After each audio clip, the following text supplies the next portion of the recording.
بسم اللہ الرحمن الرحیم۔ السلام علیکم دوستو، کیا حال ہیں؟ سب ٹھیک ہیں؟ آج ہمارا سیرت- un-نبی صلی اللہ علیہ وسلم کورس کا تیسرا سبق ہے۔ حضور نبی کریم صلی اللہ علیہ وسلم کو نبوت تب ملی جب آپ علیہ السلام کی مبارک زندگی کے 40 سال مکمل ہو چکے تھے۔ منصب نبوت اور رسالت کی سرفرازی کے لیے 40 سال کا سن شاید اس لیے تجویز کیا گیا کہ انسان کے قوائے جسمانیہ اور روحانیہ 40 سال کی عمر میں ہی حد کمال کو پہنچتے ہیں، جیسے کہ اللہ تعالیٰ نے ارشاد فرمایا حتیٰ اذا بلغ اشدہ وبلغ 40 سنہ، اور اصل عمر تو انسان کی 40 سال ہی ہے، کیونکہ اس کے بعد تو انحطاط اور زوال ہے۔ اور ایک روایت میں ہے کہ بعثت کے بعد کچھ عرصہ تک حضرت اسرافیل علیہ السلام آپ کے ساتھ رہے اور وقتاً فوقتاً آپ کو محاسن اور آداب کی تلقین کرتے رہے، لیکن ان کے واسطے سے کبھی قرآن کی کوئی آیت نازل نہیں ہوئی۔ پھر جیسے اس سے پہلے اسباق میں آیا ہے کہ غار حرا میں جب آپ علیہ السلام تشریف لے جاتے تو توشہ ساتھ لے جاتے۔ یہ اس بات کی دلیل ہے کہ کھانے اور پینے کا انتظام کرنا توکل کے منافی نہیں ہے، بلکہ رزق خداوندی کی طرف اپنے فقر اور فاقہ کی حاجت کو ظاہر کرنا ہے، جیسے کہ اللہ تعالیٰ نے حضرت موسیٰ علیہ السلام کی بات کو نقل فرماتے ہوئے ارشاد فرمایا رب انی لما انزلت الی من خیر فقیر۔ اور جبریل علیہ السلام کا آپ کو 3 مرتبہ دبانا اصل میں روحانی فیض پہنچانے کے لیے تھا، تاکہ جبریل علیہ السلام کی روحانیت آپ علیہ السلام کی بشریت پر غالب آ جائے اور قلب مبارک آیات الہیہ اور اسرار غیبیہ اور علوم ربانیہ کا تحمل کر سکے۔ توحید اور رسالت کے بعد سب سے پہلی چیز جس کی آپ کو تعلیم دی گئی وہ وضو اور نماز تھی۔ پہلے جبریل علیہ السلام نے زمین پر اپنی ایڑی سے ایک ٹھوکر ماری، جس سے پانی کا ایک چشمہ جاری ہو گیا، تو جبریل علیہ السلام نے اس سے وضو کیا اور آپ دیکھتے رہے۔ اس کے بعد آپ نے بھی اسی طرح وضو کیا، پھر جبریل علیہ السلام نے 2 رکعت نماز پڑھائی اور آپ نے اقتداء کی، اور وضو اور نماز سے فارغ ہو کر گھر تشریف لائے اور حضرت خدیجہ رضی اللہ عنہا کو وضو اور نماز کی تعلیم دی۔ آپ صلی اللہ علیہ وسلم کی جو مکی زندگی ہے اس کے اندر یہ بات بالکل واضح تھی کہ آپ علیہ السلام بے پناہ صبر اور استقامت کی تصویر بنے ہوئے تھے اور اپنے صحیح موقف پر پہاڑ کی طرح قائم تھے۔ اور جب آپ علیہ السلام نے دعوت اسلام دی، دعوت حق دی، تو اس کے بعد مکہ کی اکثریت آپ کے خلاف ہو گئی، اور جو مٹھی بھر مسلمان تھے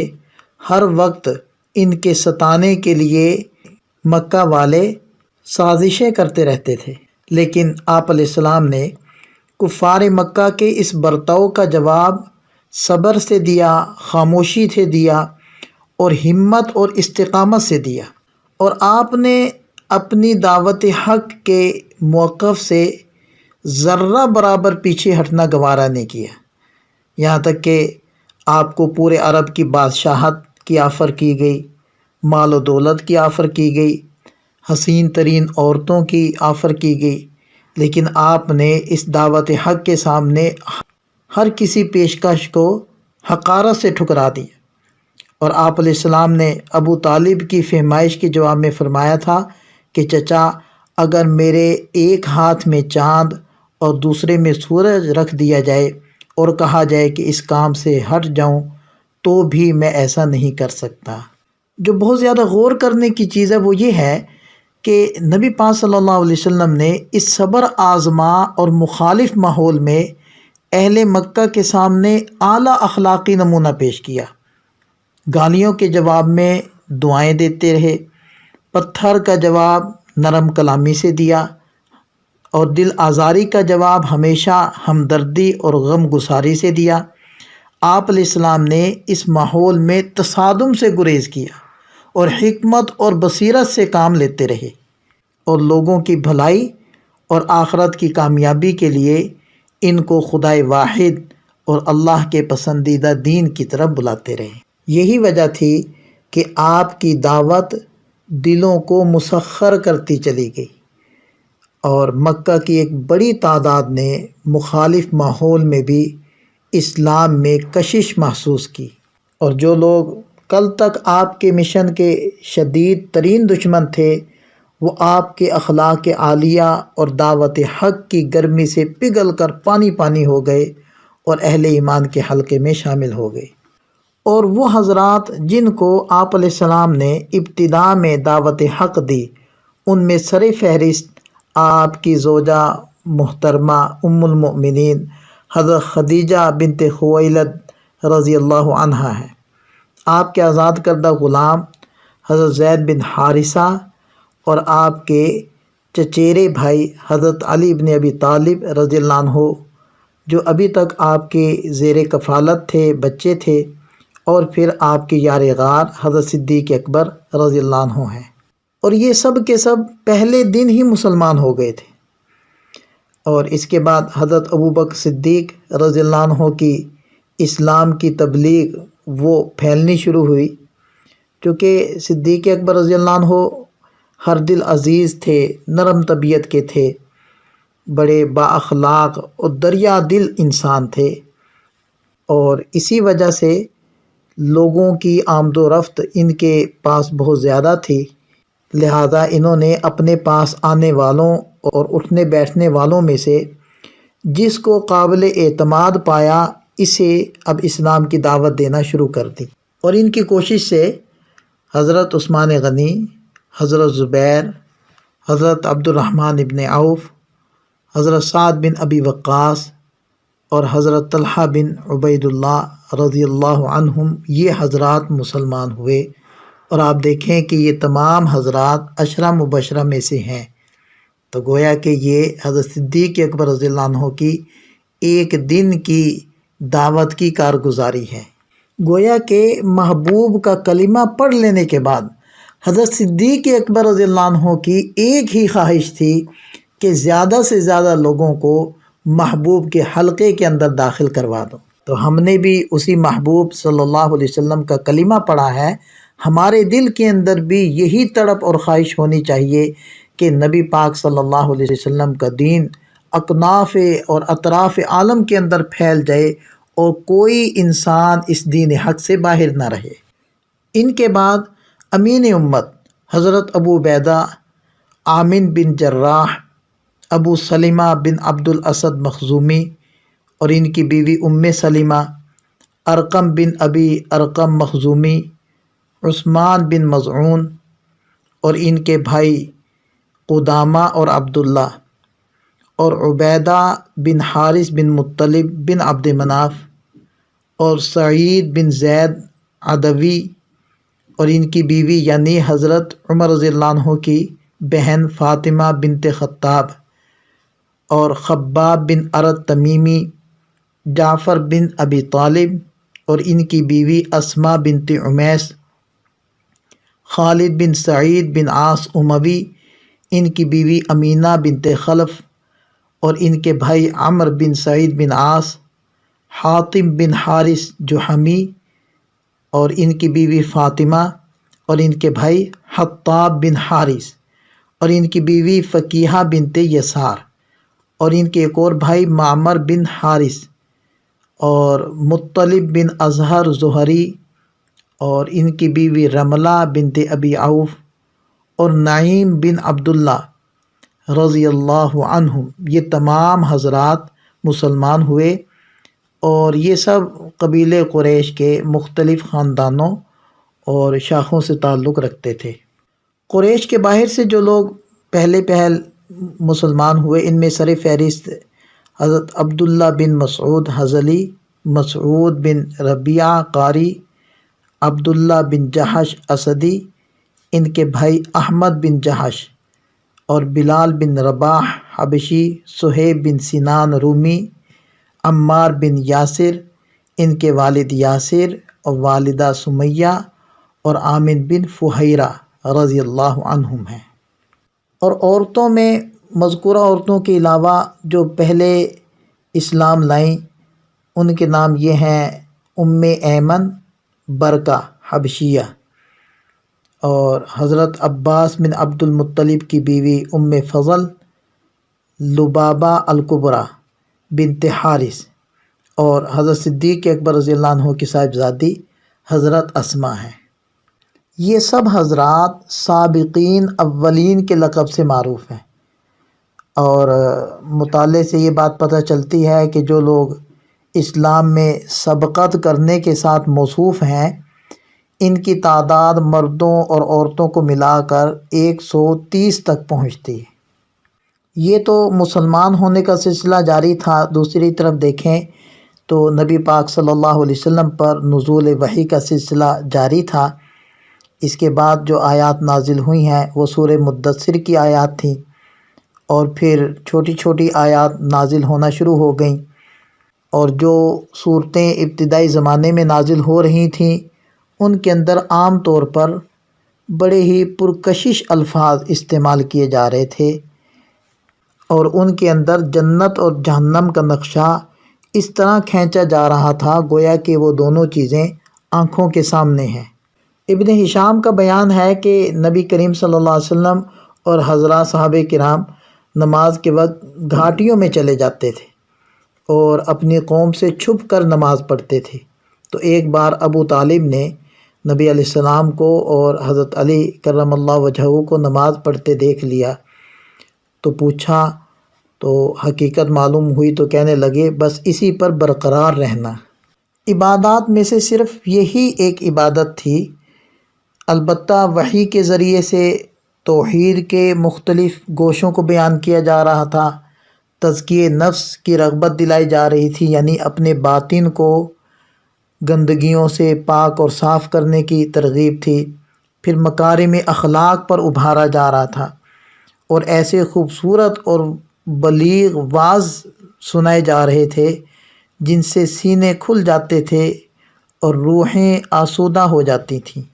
اسی حالت میں 3 سال گزر گئے، اور دعوت و تبلیغ کا کام صرف افراد تک محدود رہا، یعنی مجمعوں میں اور مجلسوں میں اس کا اعلان نہیں کیا گیا، لیکن اس دوران یہ دعوت قریش کے اندر خاصی مشہور ہو گئی تھی، اور مکے میں اسلام کا ذکر پھیل گیا تھا اور لوگوں میں اس کا چرچا ہو گیا تھا۔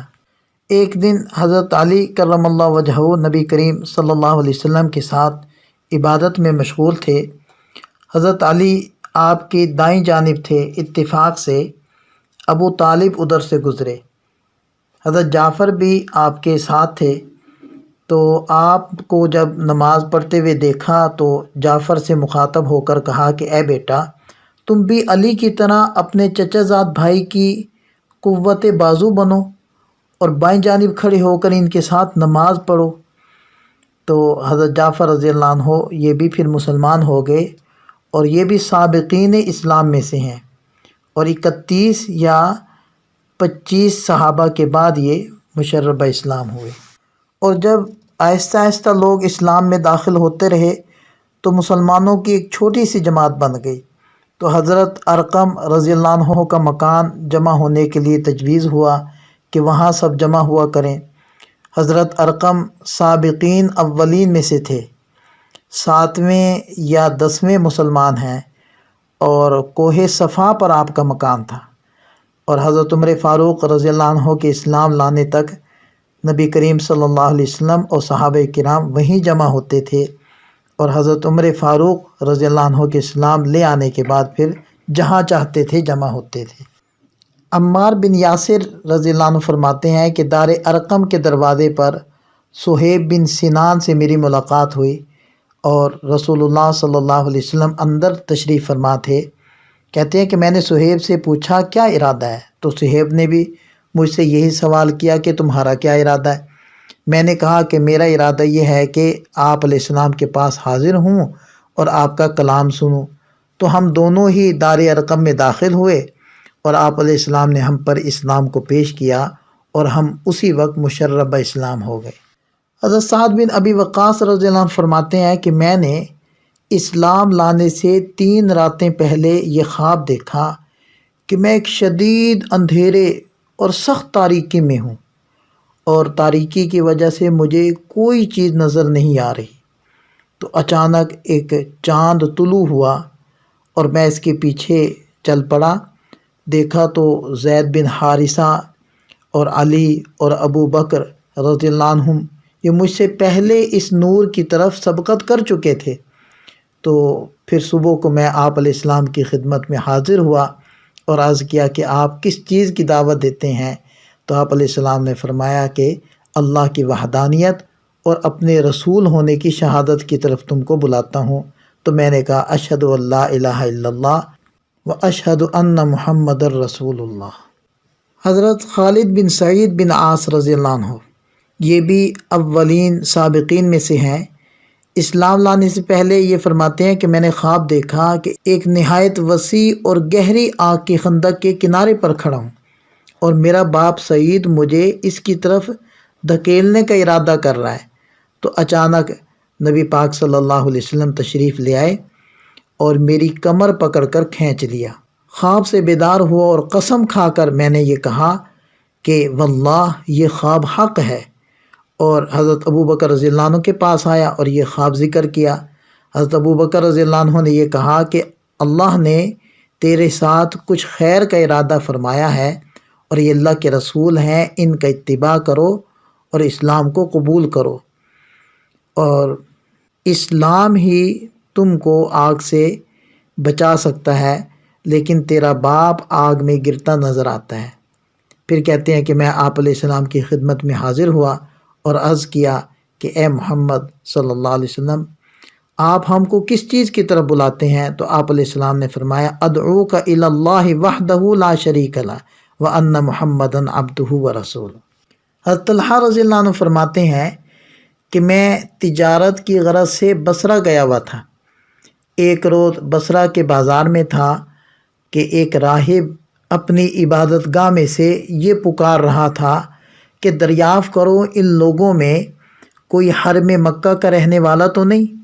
تو حضرت طلحہ نے کہا کہ میں حرم مکہ کا رہنے والا ہوں۔ تو راہب نے کہا کہ کیا احمد صلی اللہ علیہ وسلم کا ظہور ہو گیا؟ تو میں نے کہا کون احمد صلی اللہ علیہ وسلم؟ راہب نے کہا کہ عبداللہ بن عبد المطلب کے بیٹے، یہ مہینہ ان کے ظہور کا ہے، حرم مکہ میں ظاہر ہوں گے